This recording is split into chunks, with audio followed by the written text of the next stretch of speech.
Welcome to KGXT, Gen X Talks podcast, live from Central California. Making plans with the boys. I'm gonna hit the town. Yeah, I'm gonna make some noise. I'll push past the pain and my wounded pride. I'm gonna live it up. Yeah, stay out all night.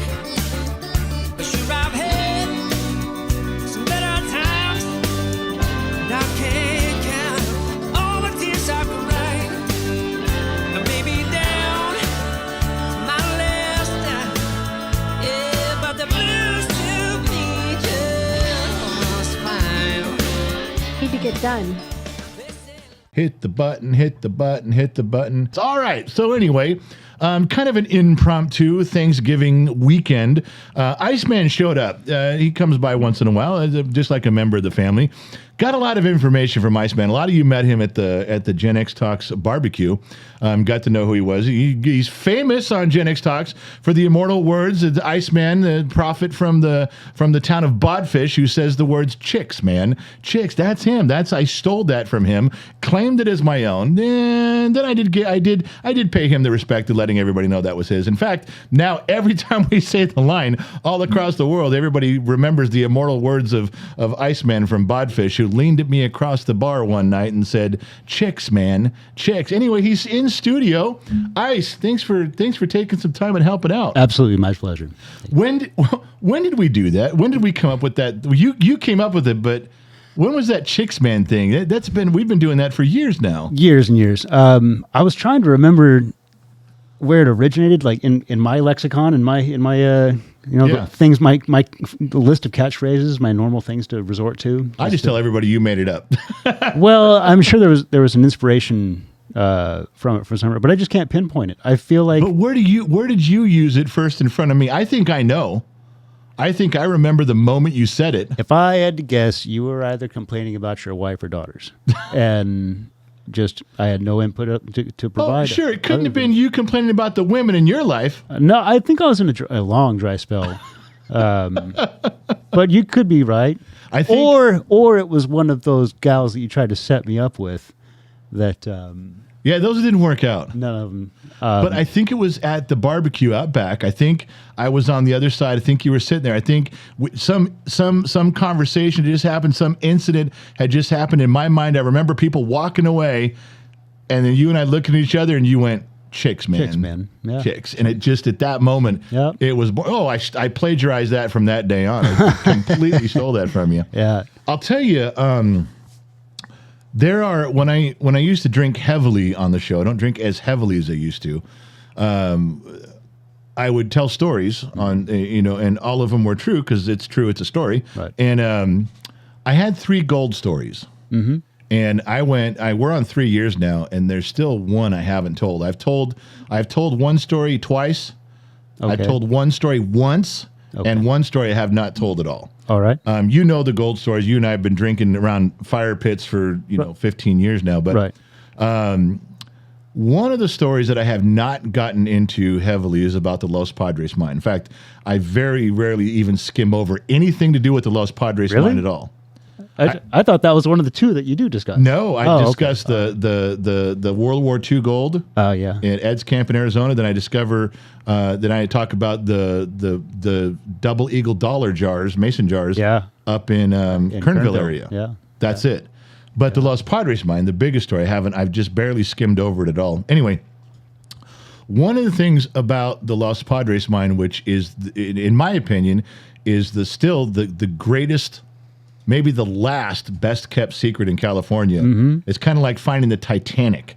But in California, if you undiscovered something, that's the one. Yeah. And everyone does research. Everyone's got their ideas on where this mine is. People say they've been there. People say they haven't been there. Yeah.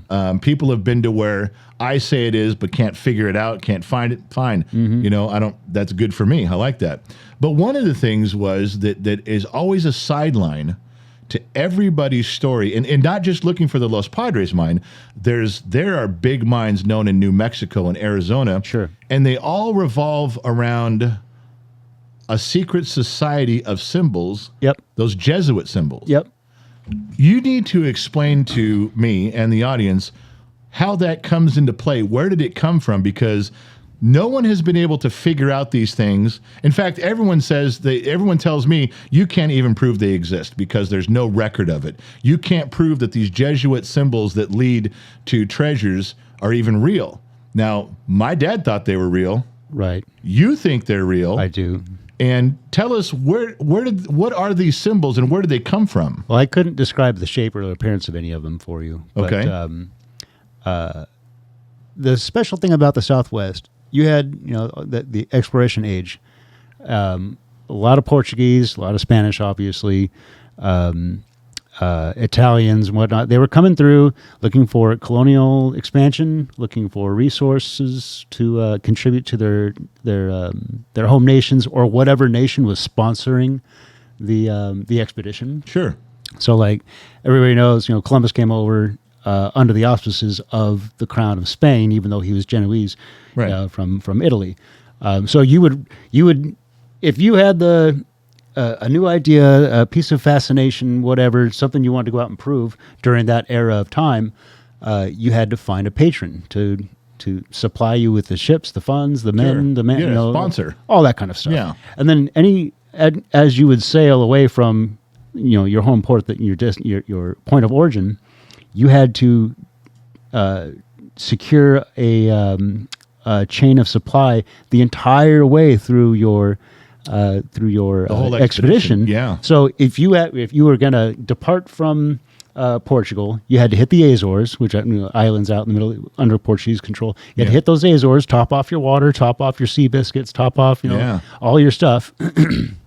And then you'd also run into other ships that were coming back toward the east, originating from the New World, and you could crosstalk and find out, hey, what kind of thing did you experience out there? Yeah, what do we watch out for? Any squalls, any sea monsters? I mean, anything, let us know, so you can sit there and talk shop. Sure.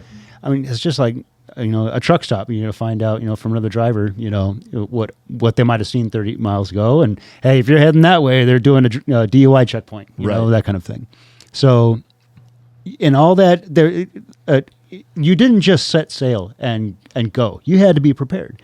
And so when you went, like when Columbus went out under the auspices of Ferdinand and Isabel, they basically had a permission slip that would say that anything they ever need, charge it to the crown. Here's the royal seal. You're going to be provided for. Like a credit card. A credit card. Exactly, a credit card. So the thing with the Jesuits is they had their own clout. They had their own, ultimately, bank, a money source, a wielding of power and influence. So if you, likewise, you're going. But did the Jesuits sponsor a specific ship? A crew? Undoubtedly, but at their importance was that if you had writ permission of the Jesuits, that you had a guardianship under them. They were basically a mob with being able to provide cover for you. All right, so I thought that the Jesuits were somehow like more of a secret society under the Pope. Am I wrong on that? So Ignatius Loyola is the fellow that founded the Jesuits, right? And he was a Spaniard, I think. I'd have to go back to my primary, Catholic grade school to try to remember that too fiercely. But he was a soldier, and he had a terrible maiming during battle on one of his legs, and so the guy was rendered lame, right? Post career in the military, and got a divine, holy kind of inspiration to found a new religious order. And the main thrust, the main mission of this newfound order was to perform, execute, do the will of the Pope. So if the Pope was trying to be the mediator in a conflict between two European nations kind of thing, Spain and Hungary are not getting along right now. All right. Both Catholic nations. So the Pope would try to run some diplomacy, utilizing these Jesuits to go in and kind of smooth things over and quell the upset. Did the Jesuits come in with Bibles and candles, or did they come in with swords? Both. Both. They were Really? They were, and they may not have been actually ordained priests, but you had. So you think the Knights Templar, and I don't want to get into them, No, another but topic. I'm simply going to make an association between the two thoughts, Sure. the two endeavors. Was with the Knights Templar. I mean, the original ones, good old Godfrey and Bouchon. The idea was that they were protecting pilgrims as they went to pilgrimage to the Holy Land. Right, I got So they you. weren't being raided by the Moors and all that kind of stuff, because the Silk Road went right through, the Holy Land. Right. And I mean, it was a lot of money, and there were a lot of bandits, and there were a lot of people that were trying to keep the European presence down, because the Europeans had been there for so long. So it was like, all right, we're reclaiming this land for Turks and for Palestinians and people of Semitic nature rather than Caucasians. And Sure, whatnot. I got you. So they wanted to protect that homeland. This is the Knights Templar I'm speaking of. So the Knights Templar, you would have individuals that were actually ordained men of the cloth that were in battle dress. That they were armed, that they were fighting fighters. Okay. And then you also had sons of nobility, that kind of thing. There was a big clash. Let's say you had some duke, from whatever, from Lyon, big province in France. Okay. In order to have your social, your reputation, your street cred, you had to go out there and say, yeah, I've got this family wealth, yeah, I've got all the money, I've got all the political influence and stuff, but I've never done anything to serve the church, and so I need some cred there. I've never drawn blood. I've never been in a fight. And So you'd have to go and a petition to do something to get that street cred? that you would join the Knights Templar. Or would somebody come and petition you to join up? Or No, would you wanted to go do it. You wanted to okay. go, perhaps not because you had a holy inspiration. You wanted to do it for your social status. Like you said, the street credibility. Street credibility. So, and it was incumbent upon an individual to, were their father or grandfather, whomsoever, pass away, whatnot, and you're going to inherit the reins of whatever power, to wield. Sure, yeah. You had to let your populace, let your plebs and peons know that you were someone that deserves to be in charge of them, because you were collecting taxes, you were negotiating trade contracts and stuff, moving. And if a certain farmer had something to sell, outside the province, they had to make friends with someone. So that was the Knights Templar. Did the Jesuits operate in the same fashion? Operated in the same fashion, Okay. except they did it more on a global scale, and it wasn't so much helping this farmer sell his barley. It was helping this military secure barley as they were going to be marching across this border to invade elsewhere. Okay, so I get the premise, the basis on where they came from now. Yeah. Kind of what their role was. Yeah. So now start bringing this into coming over to the New World. Yeah. And let's move towards what they were doing over here. So after, I would say probably after the first century of the Jesuits existing, and I'm going to try to pull a number out of my ass with this, maybe mid 1500s. Okay. They had amassed more power and influence than Ignatius of Loyola intended. Seriously. Yeah, I know, it's absurd, right? So one guy has a great initiative that we're going to serve the Pope and preserve the Holy Catholic Church and blah blah blah, yada yada.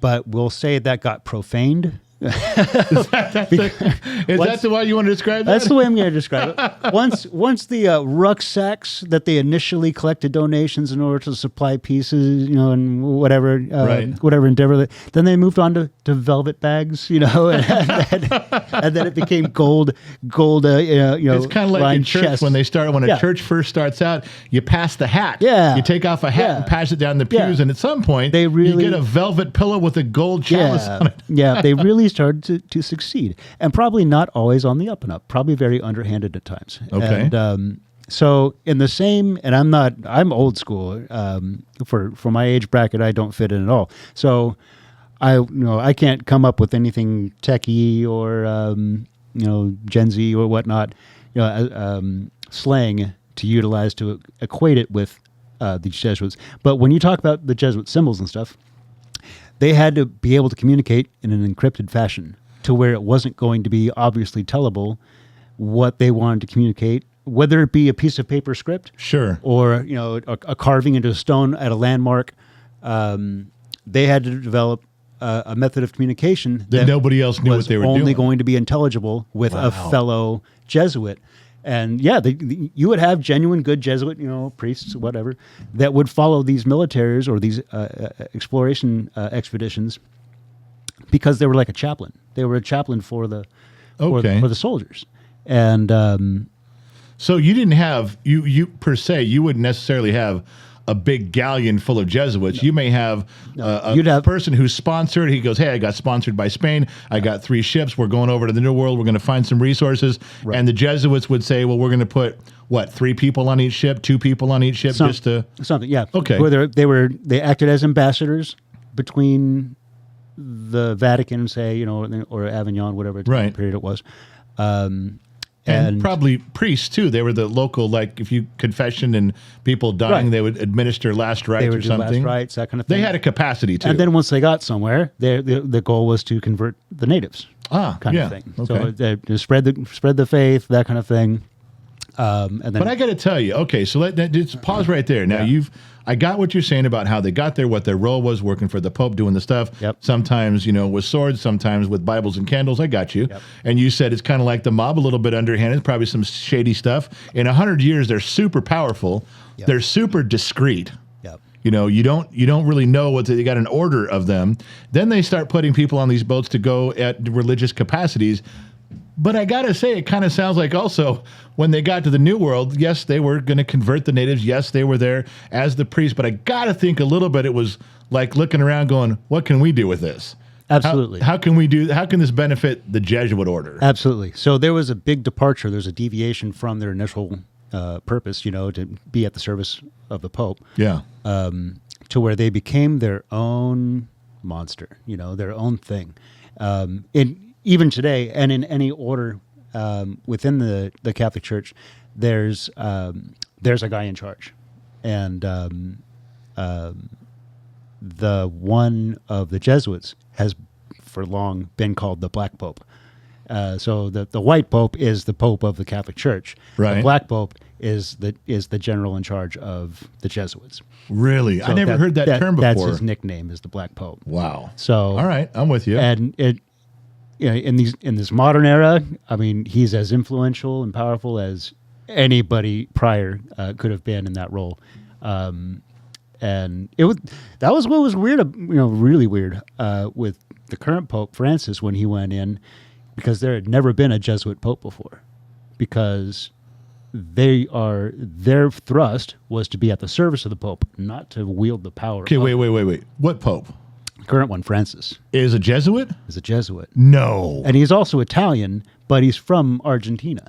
Born and raised in Argentina kind of thing, but he's of Italian descent, because there's so many French, Germans, and Sure. Italians, Portuguese in Argentina, because the place is it's called Argentina. Argent is the old world language for silver. It's silver, Well, and that's silvertina. also where Hitler ended up with all of his buddies. That's where a lot of Nazis ended. Yeah, a lot of Nazis. Lots of Nazis. Like German was like almost the primary language in a huge part of Argentina. It was how'd that happen? Well, because they all went here. There's little German villages all over with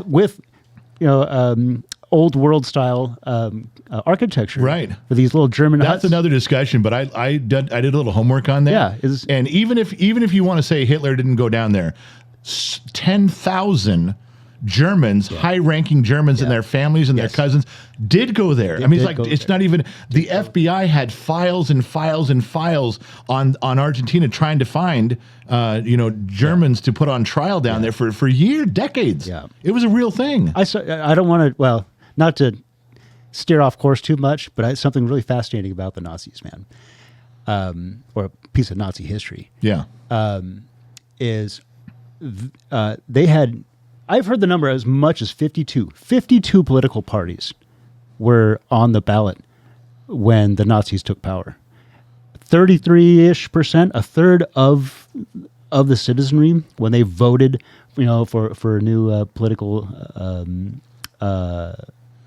parliament, or Right, when they made Hitler the chancellor, right. Well, he was selected by the parliament. You didn't see your ballot and vote for Hitler. You saw the ballot and voted for the party. National Socialists. Yeah, right.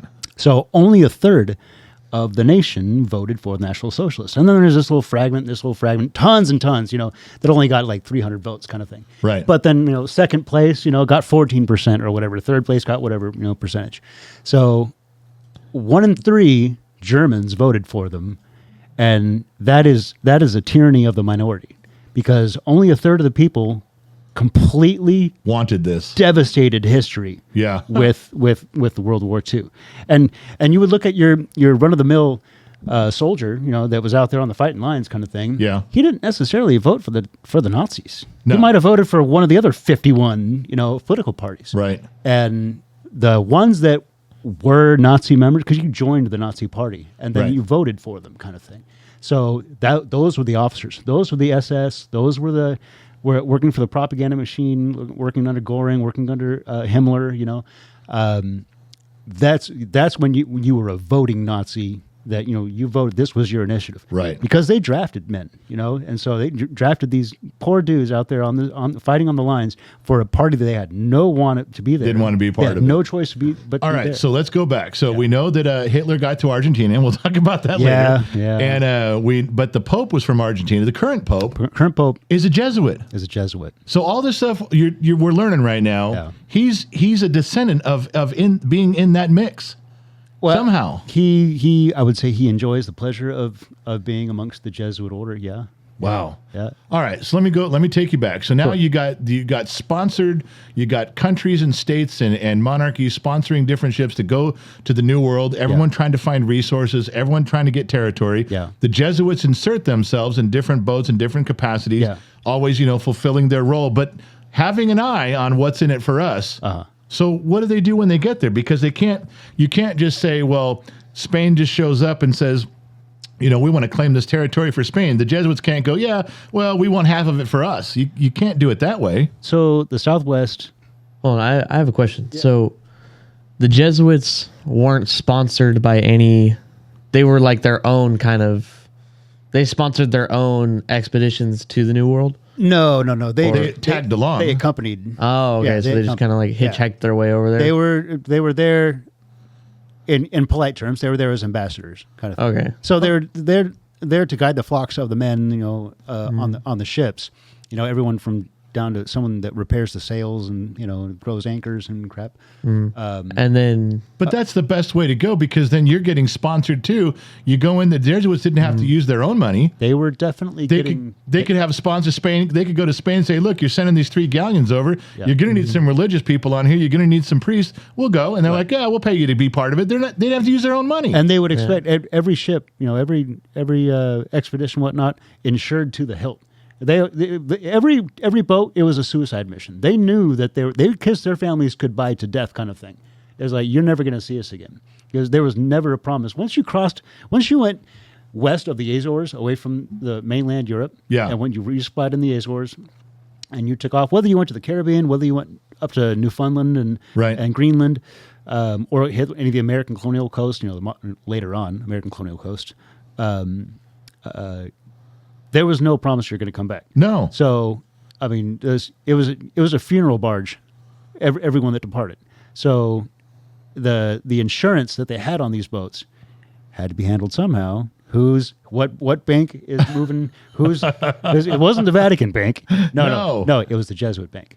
When you had that permission slip from the Crown, you also had the permission slip from the Jesuits that ran credit for you that you can continue to resupply and all this. Right. Because you didn't want, if your goal was to come in and find resources and convert the public, convert the natives of whatever land you're hitting, you didn't want to go in there and raid their supplies in order to feed your army. Sure. So you had to be able to trade things. You had to be able to let the locals know that there was a reason that our presence would be beneficial to them. Yeah, you had to be a little bit self-sustaining. You couldn't just... It became a protection racket, because every little homeland, every little thing is going to have, you say that the Yavapai versus the Hopi Indians and whatnot might not have always gotten along. Right.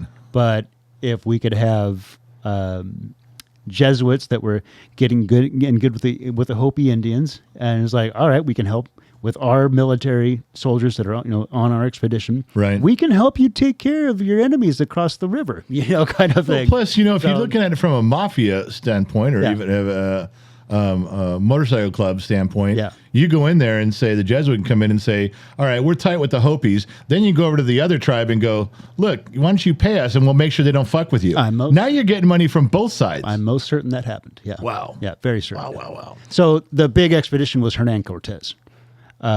He came across the Southwest, ended up going down into Mexico, meeting up with Montezuma, and there, destroyed the Aztec Empire. So Hernan Cortez gets a lot of negative press. There was Neil Young put out a song called "Cortez the Killer," and it may even still be banned in Spain to this day. But Really? back in the '70s when that song came out, on whichever album it was. That album was forbidden for sale in Spain. Neil Young at that time was an international star. Yeah. He was a big deal. So to have him bitching about politics, which he still does, and he always has done. Yeah, but that's old politics. That's not even. No, but it's still Hernan Cortez. I mean, you could equate him to Paul Revere kind of thing, to where it's just a mainstay of history in Spanish heritage. So Okay, I totally get now how the Jesuit order came to be, what they're doing, and how they're moving through society and culture. Yep. Always one step behind, one step back, letting the people push out. It wasn't their boats, it wasn't their galleons, it wasn't their army, but boy, they sure had some influence over where you went and what you said and what you did. They could influence quite a bit. these people were nobility elite. They wined and dined with each other. They went out to dinner, had their great big halls and dances and whatnot. They went to the same orgies and bacchanalias. As every last one of them, and any vice you can imagine, they were doing it. It's like All under the name of the Catholic Church. all under the holy blessings of our. Yeah, it's these were people just like us. People cheated on their wives. People broke their vows. People did whatever. People wanted to line their pockets. They're just as crappy as we could be in our modern day. In fact, they probably got away with worse. Who's going to challenge There was them? no one there to prosecute them. Yeah, who's going to go? How do you? And all you no. had to do was bribe or threaten to blackmail, and you'd be out of your accusation. All right, so now they're over here. Now, this is even if we're in the late 1500s or so, even if you get to the 1600s, now you're starting to get into where the countries over in Europe are now paying attention to how much gold Big time. is over here. Yeah. They're really starting to go, Yeah. let's bring armies and soldiers and get the people to enslave the people to dig, and let's go. Right. Because that became one that before you even get to the Los Padres mine. This is the buildup to it. They started noticing gold and silver and other things, but mainly gold. Yeah. And they had no trouble enslaving local people At all. like even a little bit. They go right after you. So did the Jesuits just organize that like puppet masters? What happened there? Okay, here's the bit of comedy about the Catholic Church and this topic. Is that there's a concept that sounds pretty pious and holy, is that to work is to pray. And so if you're out there laboring toiling by the sweat of your brow, the kind of thing, that you're offering service to God with your activity. Okay. So Boy, that would encourage you to work because you feel like you're communicating with God while you're working. So you come across to heathen peoples like the Aztecs were. I mean, they had their gods and all, but they didn't have the right gods. they didn't have the right gods. Yeah. And they're doing human sacrifice, lopping off guts and brains and running them down as it descends down the Yeah, stairs. I saw Apocalypto. Yeah, exactly. You walk in as a coiffed European, with all your regalia and your big chain office and medallion and whatnot. You got your big crucifix, and Right, whatnot, yeah. going to introduce yourself to these peoples, and that's how they find their fun, is by lopping human beings apart, And these individuals, the sacrifice victims, they were all from raiding parties that went into the little tribes that were outside the protection of the Aztec Empire. Right. And so, I mean, they were all kidnapped and enslaved themselves, kind of thing. they weren't like Aztec citizens, we'll say, kind of like Roman citizens, you know. Right. I got you. You were interspersed amongst the population, and you had the blessings of you enjoyed the fruits of the Aztec Empire, or you were a nobody that was expendable. Right. So walking in as a foreigner, as a European, walking into that scenario, seeing all this ruthless bloodshed, it's like these people obviously need some moral correction kind of thing. Obviously. So Thank God we're here. nobody would stand for this unless you were raised in centuries of it, kind of thing. Yeah. And so there was a morality, a moral thrust with Cortez. Okay, but were they thinking that was? Are they just being assholes, or did they really have? They felt they had a moral obligation to do this? They were aghast at the brutality. I mean, Yeah. I get what you're saying. I'm just heartrending Okay. violence. So they felt it. It wasn't just. Yeah, no. They weren't just opportunists. They were like, Right. this needs to get fixed. Right. But what they also saw was piles and piles of gold and jade and emerald. So they get those Bugs Bunny dollar signs in their eyes, and it's like, well, look what we can do for God. We get to save all these souls We're going to save all these souls from the fiery pits of hell. And by the way, you really don't need all this over here. Yeah. You do not. You're not using this correctly. And dadgummit, we could take all this wealth. This greed is really, Yeah. it's what's causing all this. Well, we need to take it away. Take all this wealth. And Maybe if we could get rid of all the wealth, you guys would act normal. Well, exactly. Maybe it'll civilize your butts, and then we use the wealth to further our cause of spreading holiness throughout the globe. Boy, they just hit the trifecta. They I'm had telling ya. It all, I think it all came clear within 30 seconds. Like, okay, we're going to take this gold and wealth. We're going to stop these guys making behave, and we're going to use that to do it again in the next town. Just like any group effort, human endeavor, it had to be mutually beneficial for anybody that was involved with the concept.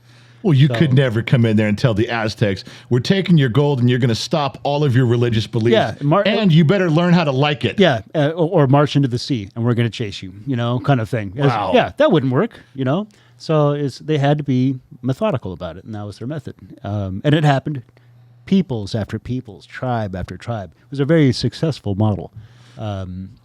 And yeah, they enriched the hell out of the church. They enriched the hell out of the Jesuits further. They enriched the hell out of the crowns and principalities all over Europe.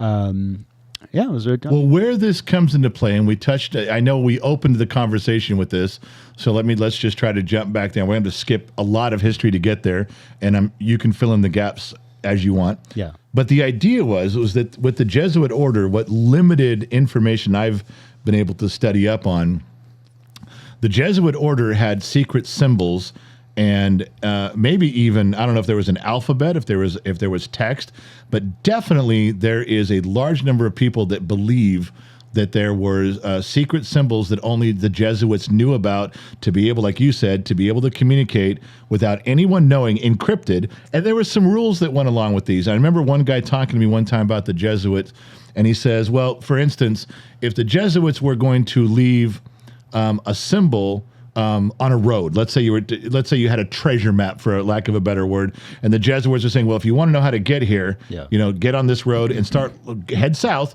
and start looking for Jesuit symbols. One rule was it couldn't be carved in a tree because a tree could burn. Tree could burn, fall down, rot. Somebody said the rule was a Jesuit symbol had to be, when you looked at what you were doing to present the symbol, you had to think it'll last 300 years. That was the rule. I don't know if 300 was the value of years, but yes. But an idea is like, can it last 300 years? Then you wouldn't carve it into sandstone just because of wear and tear. Simple erosion, yeah. So it had to be some hard rock kind of thing. Exactly. Yeah. And when you begin to piece together what people think they know, you're like, okay, so it can only be in something permanent. Yeah. It can't be, you wouldn't put it in a riverbed where it could wash away. Yeah. You begin to put all these things together, it becomes even more impossible to find these things because Tony, you and I have walked around the hills together. Yeah. We could walk up there and go, well, there's sandstone and there's a tree and there's a big boulder, but you couldn't even use a big boulder on the side of a hill because it could wash down the hill. Right. Yeah. So where do you actually, to look for these things? You come into the Southwest, like we've been talking about Arizona, New Mexico, and California and Mexico. Yeah. Where on earth, if you had to put a symbol even as a direction to do something, how on earth could you? There's just not that much permanent. There's not enough permanent stuff out there. I mean, you could say, yes, there's a big rock mountain way over there that will be there for 1,000 years. Great, but I need to draw a symbol over here where we're going. I can't use that mountain. It doesn't mean anything. Right. How would you even begin not only to decipher stuff now, Yeah. but how would the Jesuits even begin to put things together like that? So I would begin to be tempted that it's not like you had a big scroll for a reference, a legend, like a legend on a map. Right. It's not like you had some sort of legend that would sit there and you would train and practice on how to create these images and these, say it were to be a carving, Right. or a technique or method of how to superheat rock so it was splittable and split it in a certain fashion to where it fell away in one large piece and then 3 wedge shapes that fell away from, something like that. So Sure. It's not like there was, I wouldn't assume that there was some sort of ledger that you could refer to, but I would say there's one of those locked up somewhere in like some vault in Spain. back in the archives Yeah. of the secret Vatican archives and all that. Perhaps. I don't know. Don't get too History Channel. Okay. All that stuff is pretty sensationalized. All right. But what was happening is that expedition after expedition, you would have relief forces that would have to come in, kind of thing, because you knew that a third of them were going to die of cholera or dysentery, scurvy, kind of thing, Right. and so reinforcements would have to come, kind of thing. And so any knowledge that was initially acquired by the leading edge of the exploratory crew, Right. they were going to impart that knowledge on the reinforcements. And those reinforcements, they were going to have reinforcements 2 years later that would come in and build up the manpower again. This had to be So, an ongoing that went steady on, stream went on for decades and decades into centuries of the So crown just going, send more people. It We got was handed down knowledge. It was handed down. That's why I'm saying it's not like there's going to be a reference scroll of Oh, I see. parchment. It's just imparting. Okay. It's going to be imparted knowledge. Gotcha. To where, yeah, we could upset. I'm gonna say Morro Bay because of Morro Rock there in Morro Bay. Right. A gigantic piece of volcanic rock That you know is going to be that there you know is going to be. It's going to be a landmark forever. forever. And it could be referred as like if you stand on one part of the shore, you're going to see that little rock that's out there in the nose. Yeah. That's out there, and there's a little bit of a strait that happens between that smaller rock and the gigantic Morro Rock. Okay? Correct. So you could be informed. All right, where you want to be in the line of sight is where you just begin to obscure that strait to where you no longer see where the water goes in between the rocks. So the Morro Rock is going to eclipse. Angle touches it. Yeah. The Morro Rock is going to eclipse that little smaller rock. And so when you're at that location, walk inland, kind of thing. Wow. And so it'd be points But of... then you'd never, if all of this information or a great deal of it was imparted person to person, there's no way to ever decipher because they're encryption. Well, if there's no way to ever decipher, because it's not that they went and had a method to develop an encrypted language that you had to employ in order to figure out what you were supposed to do because they're no longer around to communicate with, and so now you have to kind of wing it and interpret things the way they interpret. It's not like all that. It's when it wasn't that they were splitting a rock and having 3 wedges fall away every minute of a trip. So a lot of the landmark dead reckoning kind of communication, you and I would walk right by it. We wouldn't be impressed by it, Right. Because it's naturally occurring. It looks just like the rocks we saw back there, but were you to have knowledge that these certain rocks or these certain cliffside, a ledge, whatever it might be, is involved with instruction on how to proceed forward, that's pretty advantageous because Sure. it's because we'll use landmarks, even just driving down the street. That's true. We hang do a left use at, landmarks hang a left today, at the Vons. and we don't write it down. No, you don't write it down. We just say, hey, when you get to the big tree or you get to the rock, you see yeah, you're right. We do that. Right. So it's a lot of that because they don't want to. They want to try to make it sound all mercurial and intricate and all History Channel. All right, but mysteries of the blah. But you have to admit they could have written it down, Certainly. and chose not to keep it very mysterious. They're like, no, we're not going to write this down. Just listen to what I'm fucking telling you, Yeah. and don't forget it. Yeah. I'm not writing. You got to give Yeah. a little bit of the credit to keeping it a mystery, to keeping the secret. Right. Based on that, I dig that. Yeah. Okay, so let me backtrack a minute, and you may have already heard the story. I'm quite certain you did, because, like I said, you and I have talked about this off and on for years. But I would never say, because I'll agree with you right now. There's no ledger. Yeah. There's no map with a ledger. There's no icon like, okay, this is here's your legend of all your symbols, and there's your map. Go find it. All right. There is a consensus Yeah. of certain symbols and ideas that over the years, like there's 10,000 symbols and there's like 9. They're like, well, I don't care about those other 9,000, but there's 8 or 9 that I think we can all agree are a Jesuit symbol, even though we don't know how to use them. Mm-hmm. One of them that I was fascinated with, and I'll tell you why there's double fascination for me. One was, they said when the Jesuits began to map out something they wanted to be able to find again or take people to without telling anyone else. Yeah. That no one could read this map. One of them was the symbol of a bird.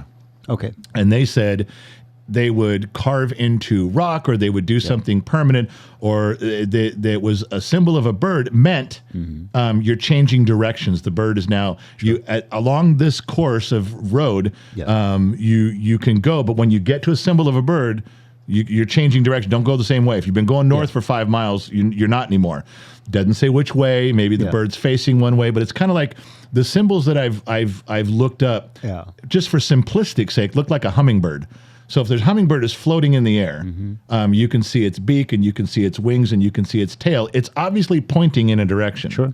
So a lot of people have assumed if you could identify the bird symbol, and then you'd find something. Well, then they said if that's true, because of all the rumors and lore, then they went back, and I guess the main Jesuit order somewhere in Spain or Portugal or something, what they could not get very deep into asking these questions. No one's going to take them down 3 flights of stairs under the Vatican and open a scroll and say, well, take a look. Yeah. But they said they did determine that they're like, look, we went back in history enough where it's talked about the bird is a symbol of change of direction, something we're doing. Okay. And so it was in the Southwest, and these guys who were heavy into this, looking, and you look so hard, you find stuff that's not even there. You just like, oh, clearly this is a symbol. When it's not, you're just so desperate to find something, you think that it is. Yeah. And a lot of people have come along and said, nah, you're full of shit. You wanted it really bad. You really didn't find a Jesuit symbol. This one area where these guys were looking, because they were pretty sure there were some gold mines, and I think it was in Arizona, and all of a sudden this one dude says, I found the Jesuit symbol of the bird. And they're like, where? And it was a very rocky terrain. And by rocky, I mean, this is an area in Arizona where, you had jettisons of hard red rock coming out of the ground. Yeah. And the guy says, we're standing right here. And he goes, what are you talking about? Look, I've been here 20 times, 30 times. There's nothing here. And he looked, and coming through one rock, someone had carved out of the rock a hole in the rock. And when you look down on the ground, you can see the sunlight coming through. It's a hole. It's a shadow of the rock in a hole, but it was the shadow, it was the hole of a bird. They carved a bird. And a certain time of day, when that sunlight hit through it, it was a perfect symbol of a bird shine. But you had to look at the shadow. See, that makes me, it's not that I say that I doubt it, but based on the motion, the movement of the celestial bodies, the moon and the earth and the sun shining, whatnot, you have to be there on the appropriate day of the appropriate year at the appropriate time in order to have that thing verified. And that's what somebody sun's said. never gonna I know shine. the sun's never in the same It's position. always going to move 1,000th of a degree. No. Well, that was the thing. The guy says, the guy who found it goes, I have no idea what this means, because did they carve this in the winter? Did they carve it in the summer? He goes, I have no idea. No clue. All I know is that now, and he said, if it was a change in direction, the bird is pointing that way by the sunlight on the ground, but up here it's pointing, it's pointing a different way. What do I do? Yeah. And the only thing they ever came to conclusion of is they said, this is somebody carved this. There's no way a natural hole, none of these other ones have holes in these rocks. Yeah. Just this one. Yeah. So somebody carved it. All right.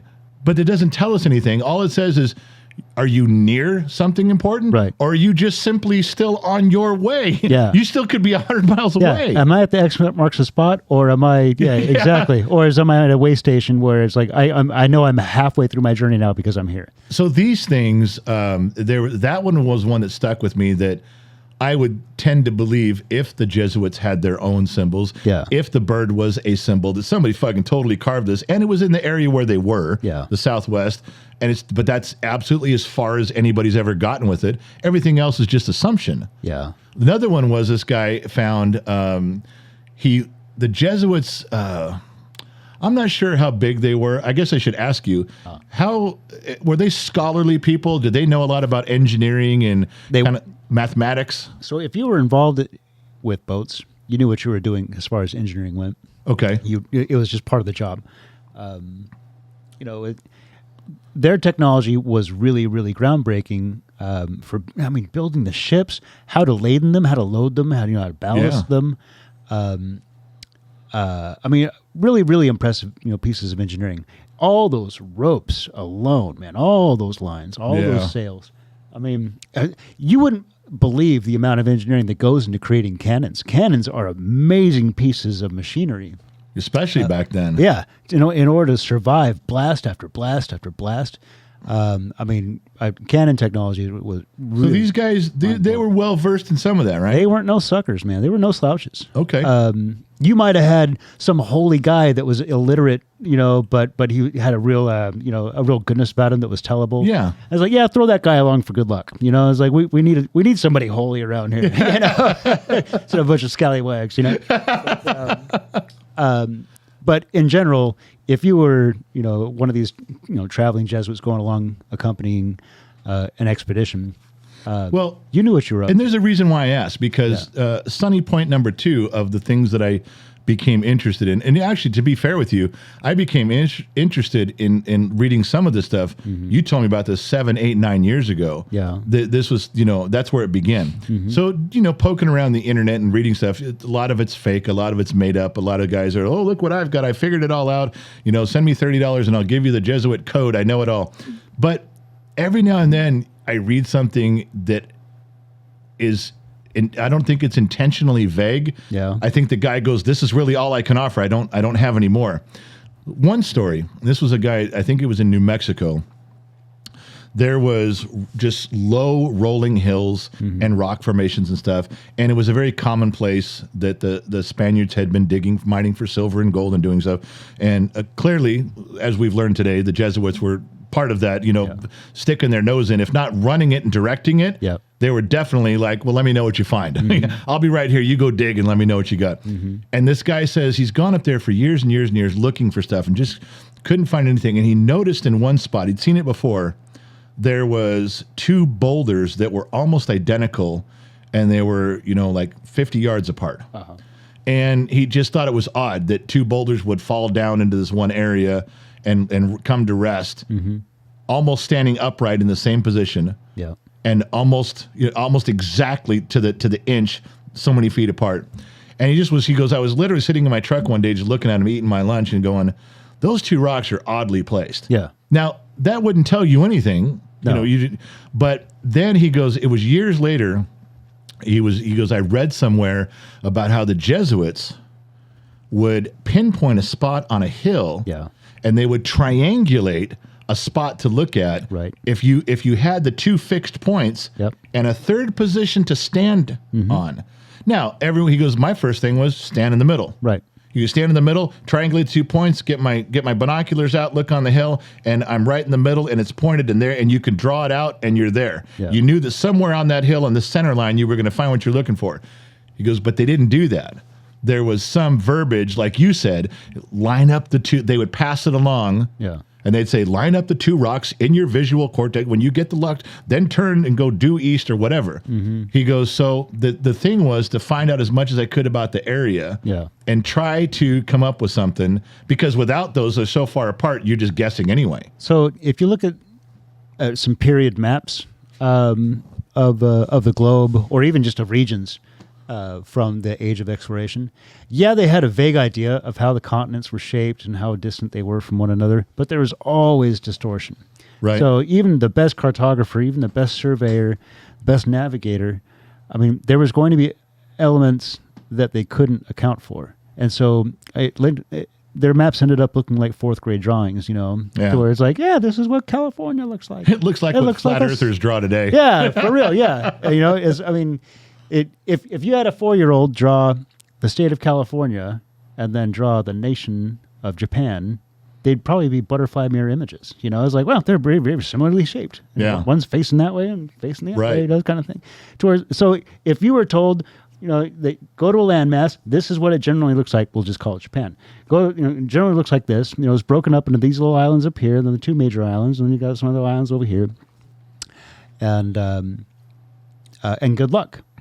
Yeah, right. It's you need a bit more guidance than that. Yeah. Now you can't just draw them a map because your map is going to have distortion. Your map is going to have, they call it projection. The way the images are represented on a 2-dimensional piece of paper. Sure. So if I were to draw you a map, maps are only good up to a certain point of scale. And then the distortion gets, just vile. And Right, that's what yeah. we have, the Mercator projection map. The map that's involved with the Voynich manuscript, there's no way to represent a globe on a flat 2-dimensional Very piece, difficult, right? yeah. I mean, it's just, and if that was your lifeline, if this big distorted map, kind of thing. Yeah. So they were heavily reliant upon landmark identifiers, because if you were just drawing a map, it'd be like, okay, we're gonna draw.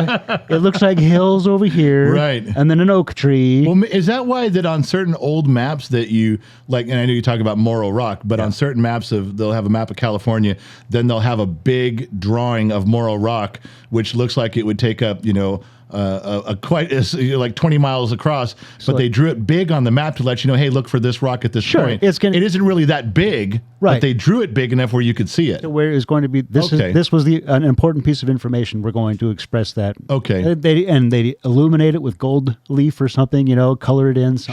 Something to give it importance. Makes sense now. I get that. Make it obvious that it's a piece of information that needs to be paid attention to.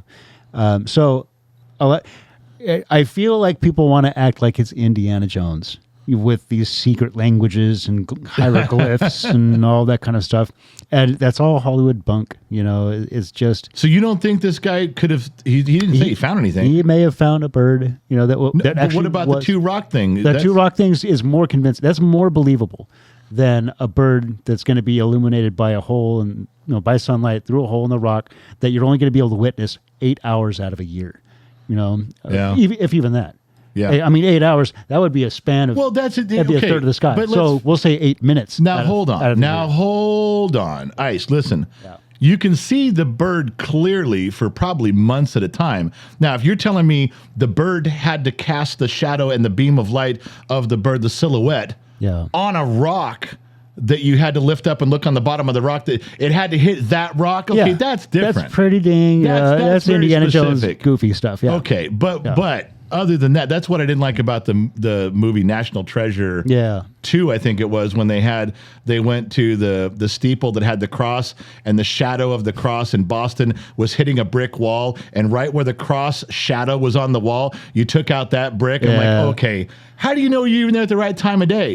Right time of year? No fucking way was that possible. But they're not talking about the bird shining down on a specific spot on the ground and you dig here. It could be anywhere on the ground as long as you saw it. Out of 8 months out of the year, it could be anywhere as long as you knew it was a bird and pointing that way. All right, I see. If that was what it was. But the 2 rock guy, he said, he goes, I'm trying to deduce what was a common theme that they wouldn't have to. Let's say there was 2 rocks here, 2 rocks in Arkansas, 2 rocks in Argentina, 2 rocks in Peru, and it's like, okay, did you stand 20 degrees on this one or 10 degrees on that one? Is it 30 feet away? Do you walk to he goes, they probably had some uniform thing. It's like, everybody remember that you don't stand in the middle between these. If it's 50 feet apart, let's say, you don't stand at 25 feet. Let's remember, everybody, if we do the 2 rock thing, you start on the left rock and you come in 10 feet. That's your angle. Well, there's got to be something common. So the if they were on a boat, if they got here on a boat, and they were from Europe, because I don't know what kind of navigational tours any Filipinos or Chinese that may have been here on the West Coast or in South America prior to whites showing up. Right. If you were coming from the East, and to hit the New World, you had astrolabes, you had sextants, you had all kinds of navigational tools. Right. For running your calculations. You wouldn't need landmarks necessarily in order to find your way somewhere. As you charting off the sky, charting off the stars, charting off the calculations. But you'd have to tell someone calendar to use those tools Yeah. to navigate. Let's say the Jesuits had a gold mine they only wanted Jesuits to have access to. Yeah. If you're going to use tools, modern day tools, you would have to tell someone. If it was a major operation, like the Los Padres mine, Yeah. But what I'm saying is you have to tell someone some numbers to put into the tools to navigate. Yeah. But you don't want that. You don't want a common person to have a common person could use a sextant. that kind of thing could be encoded. That kind of thing could be. But there would be no need to develop some sort of navigational, knocking down a rock, doing this over here, drilling through something else and whatnot, carving here. You wouldn't need all that in order to advise an individual on how to find where you're wanting them to go. Encrypted. And keep it encrypted. Really? Okay. With navigational technique that everybody knew at that time, if you're going to have a mine the size of Los Padres, or any given, especially all over South America, Yeah. okay, there's going to supply chains, wagons leaving the place, getting it to the shoreline, loading up ships. There's going to be a harbor. There's going to be established commerce there, support staff, kind of thing. These things didn't just happen independently, and they had slaves hunking out sacks full of gold, kind of thing. There would be organization. Sure. And so I think with the Los Padres mine, there must have been. It'd be incumbent upon it surviving that there had to be supply chains going out, trails, and it's nasty terrain out there. It had to have been fortified. It had to have been protected and guarded. You had to have foodstuffs available for anybody that was living and working there, sanitation conditions, that kind of thing. Find some source of water. Find some source of medicine, for any elements that came through. I think that if I got to, if I was on Hernan Cortez's, or Sir Francis Drake's squad, and you had a writ of permission saying that you belong there, that you have a passing permission to be there, it'd be, you're going to go that way, find our wagon trail, and tell them Diego said, hey, and you'd find your way there. It'd be just word of mouth, because it would be constant activity. Right. Well, and I don't want to. Okay, maybe this is my fault. I guess I'm leading everyone to believe there is a direct connection between Jesuit symbols and Los Padres mine. I do not believe there is at all. Yeah. I was more interested in saying, hey, from this Los Padres era, I am very interested in the Jesuit symbols for other things. I don't think there's any Jesuit symbols that have anything to do with Los Padres mine in my opinion, whatsoever. Yeah. However, that I was concentrating and trying to understand, which you've explained perfectly to me. Yeah. How the Jesuit order came to be, what their role was, what they manifested themselves into, and how they inserted themselves into the New World. Yes. The summary you gave, I know you go deeper, but it was great. Yeah. It was brilliant. But I'm just saying that if you, then let me just back up. Let me try to pin you down like a politician would. Do you believe there was a Jesuit order? I know there was. Okay. Yeah. Do you believe that at some point Jesuits had some symbols of their own? I do. And then tell me what they would be used for. All right. That's all. So with the Los Padres mine lore, myth, idea, is that once it was collapsed in, once it was caved in and obscured, you would have to know how to get there, or if you were at the right spot, because this mine was collapsed in. It looks like a natural hillside now. Right, and you're assuming the Jesuits were the last ones. Right. So, yeah, I would assume that if they had to collapse the mine because something came up or whatever and move on, and eradicate any evidence that anything was ever there, right. you would have to have some sort of indicator toward anyone coming 20 years later. Sure. That if they were going to recommission the mine, you would have to know that you were in the right location. Right. That basically, once you get 300 tons of rubble cleared away, you're going to find our shafts, and they're completely serviceable still. Right. Yeah. And so once you can't just go moving 300 tons of material with a wish and a prayer. Right. Yeah. You'd want certitude that you're at the right spot. So we're there to be symbols. We're there to be any handed down data on how to get somewhere, encrypted or not. Of course, that was going to have to be applied and employed in order to promise success. Because there were some strongholds, forts, kind of vague, rough municipalities that were under some sort of governor, some sort of magistrate, operating a civilian mass that had a military mass, that had a military. You can go up to El Camino Real and see. Right. All the way up there, those were big strongholds that were the church and the crown. Military's but not as much inland on some of like the El Diablo trail. Sure, not as many, not as often. But I agree with you. There was. Yeah. So I think it's safe to assume. I would say it's safe to assume that the location of the Los Padres mine, that there would be plenty of indicators that. I've never. Some of them may even just be accidental, archaeological evidence that it was there. And that can be all the way down to elements within the soil that would show higher than typical mercury. Since you content. brought that up, my dad, there was one of the things that would. It's funny. I'm tying this together now after 40 years of this. That you said that something could have already been there. Yeah. It doesn't mean that the Jesuits created it, but if they said, hey, when you get to this point, you see that big rock formation that looks like a bunch of fingers pointing? Well, guess what? It coincidentally points right where you're going. Yeah. They didn't make that. Yeah. But they definitely could have said to someone, when you get to this, I saw Goonies. Right. Natural land masses work, man. That's I right. saw Goonies. That's right. You could have, I never thought of that though, but they could have taken stuff that was naturally already there and just passed it along and said, when you get to the thing that looks like the thing, it's pointing. They also kind of these people were clever, and they had to survive in a time where literacy was a blessing. Not everybody knew how to read. Right. Not everybody knew how to compose music, play an instrument, do whatever. And their language abilities, I want to protect myself and not get not expose anything, not open myself up for accusations or anything. Right. But you can have a prim and proper Englishman, speaking his good Queen's British kind of thing, and drop him into Long Beach City, Compton, and see how he gets along communicating with people. Yeah, right. Exactly. Not going to work out. Not like you think. There's some comment. They say Britain and America are two nations, divided by the common language. It's so in that era, you weren't necessarily going to have individuals that were as communicative, but they were still intelligent. They still had problem-solving skills. They still had, knack and influence and intuition. So it's like I asked you, describe for me what brown looks like to a blind person, okay?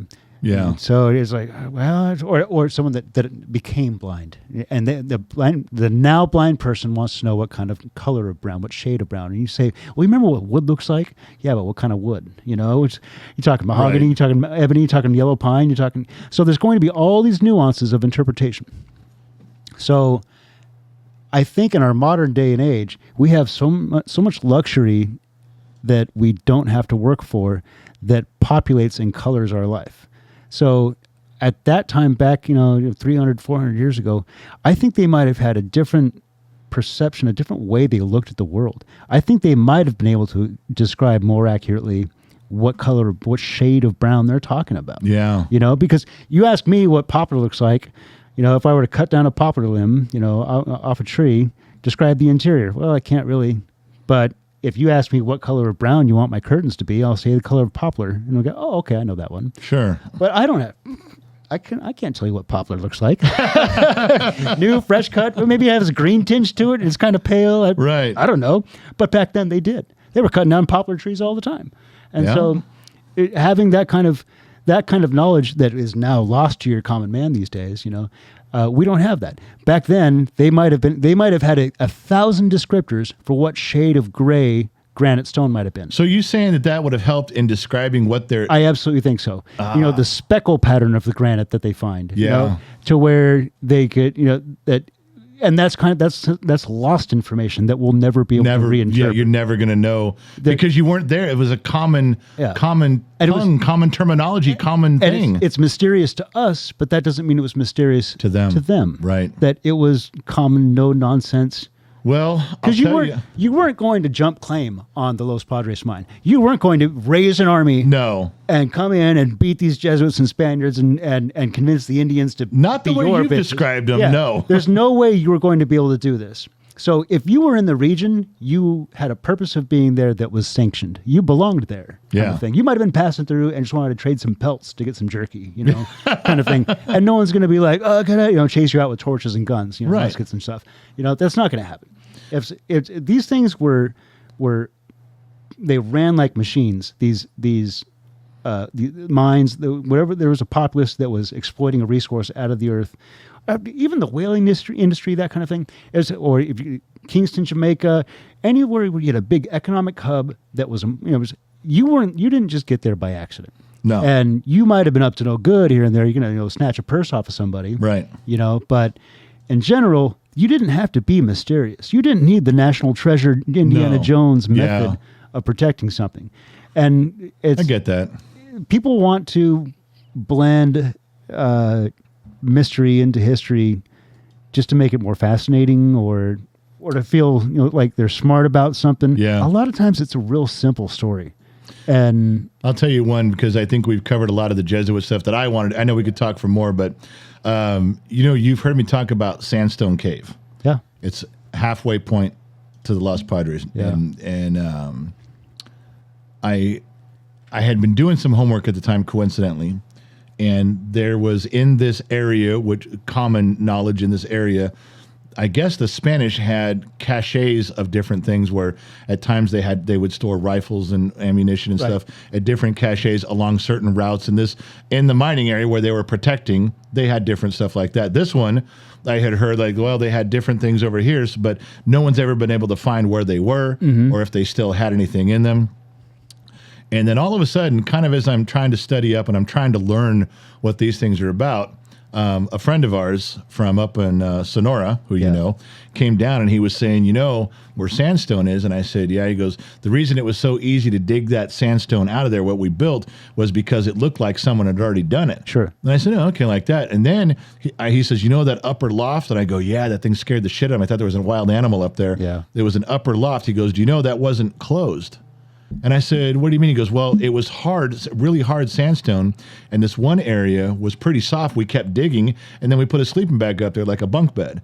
He goes, your dad kept digging back further because it was just soft.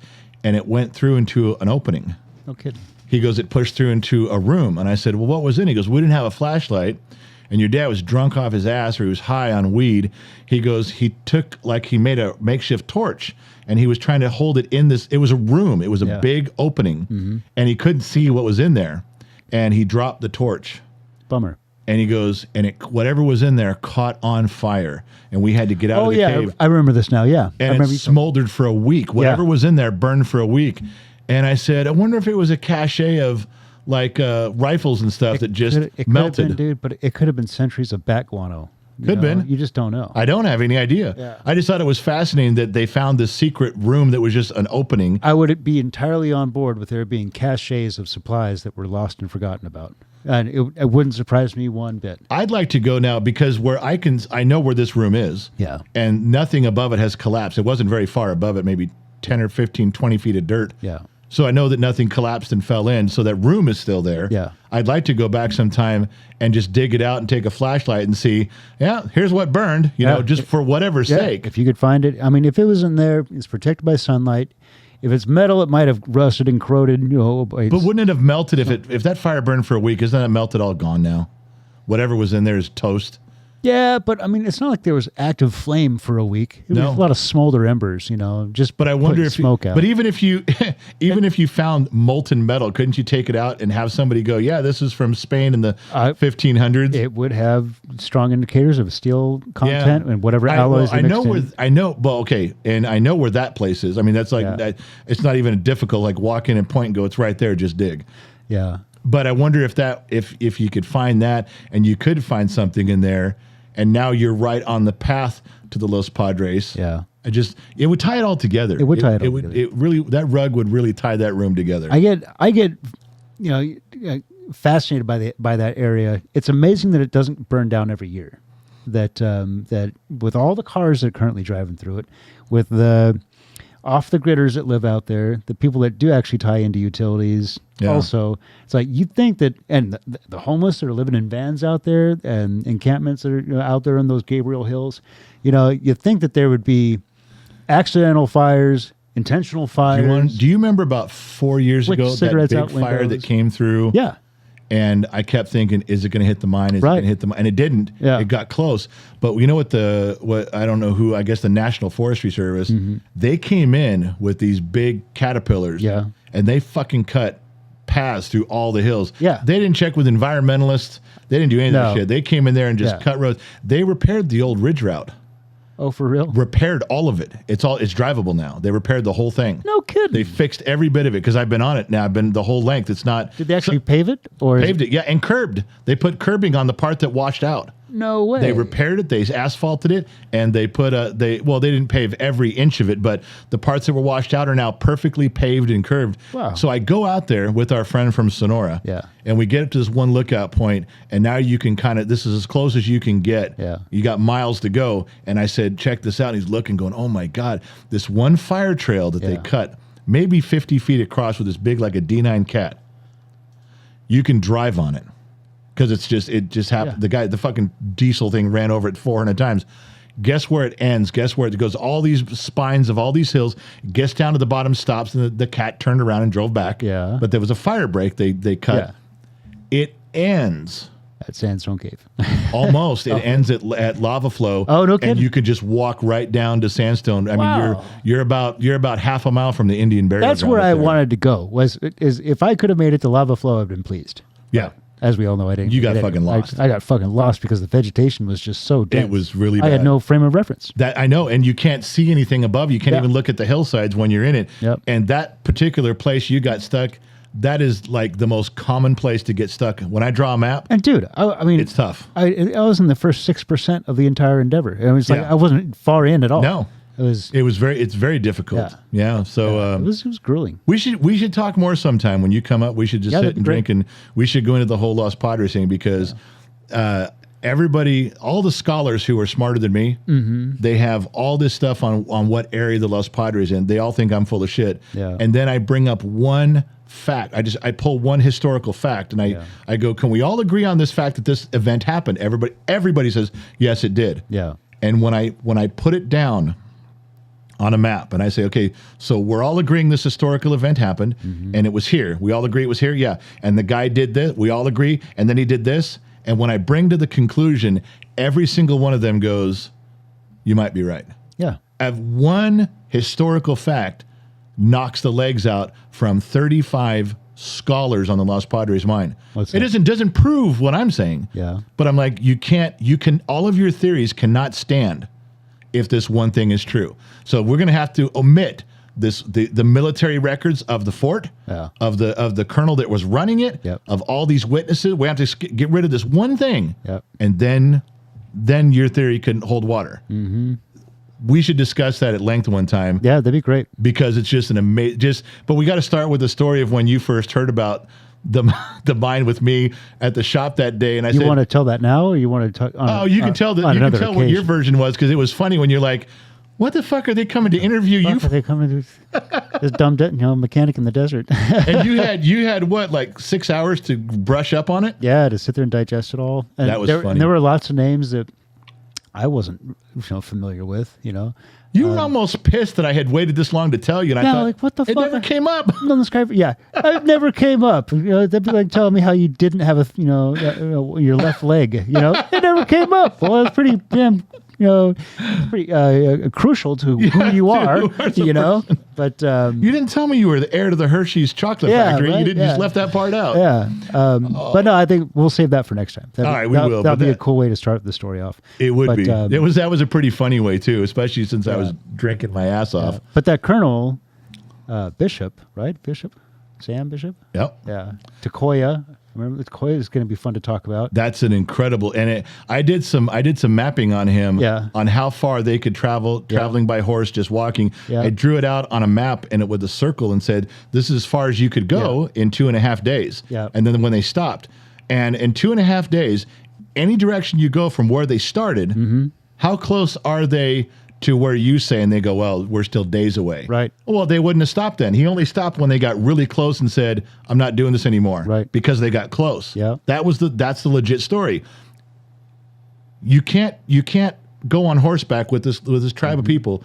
And 2.5 days is as far as you could possibly go. Yeah. You're still 3 days away from where you say it is. Yeah, But from where I say it is, you're about 5 miles. yeah, So that story, just on its merits, Mm-hmm. lends it to be closer to what I'm saying than what the scholars are saying. yeah. I'm just pointing out some stuff. And to tie in a bit of my, I like history when it has branches that connect to other pieces of the moments of history that Yeah. could stand alone in their own importance. Agreed. So to tie in to Koya, when he died, George Homer Bodfish attended the funeral from Bodfish, California. And we're talking to went all- Iceman from Bodfish, Yeah, everybody. That's right. Went all the way down to the El Cajon area to attend his funeral, and it was like a goodwill ambassadorship kind of thing that George Homer Bodfish. They were friends. He knew Takoya. And then turns out you live in Bodfish. I live Turns in out my Bodfish. dad lived 1,000 feet away. 1,000 feet from where you ended up. Yeah, this is Yeah. telling you, man. It's a rug that really ties the room together. It's a tapestry. It's a rug that, it really is. Listen, we got to go. We got to get out of here. Ice, thanks for. We didn't even get. Everyone always asks me how you got the name Iceman, and then I remember one time you got pissed. You go, "Don't fucking tell them." I said, "Why not?" You goes, "It's way cooler, just they don't know." So this is 10 years ago. I've never Way told cool- anybody. Yeah, it's way cooler that they don't know. It's way cooler. They don't know, but it's. I don't know if we'll ever tell the story, but so all you guys need to know is his name's Iceman, and it's a fucking funny story and how he got the name. But it's cooler that nobody knows. Just so you know. Yeah. Hey, Ice, thanks for joining us here. Really appreciate you Absolutely, taking time. my with pleasure. us. It's fun. We'll do it again, and we'll drink more. I'll drink with you, and we'll just we'll get loose with it. That'd be great.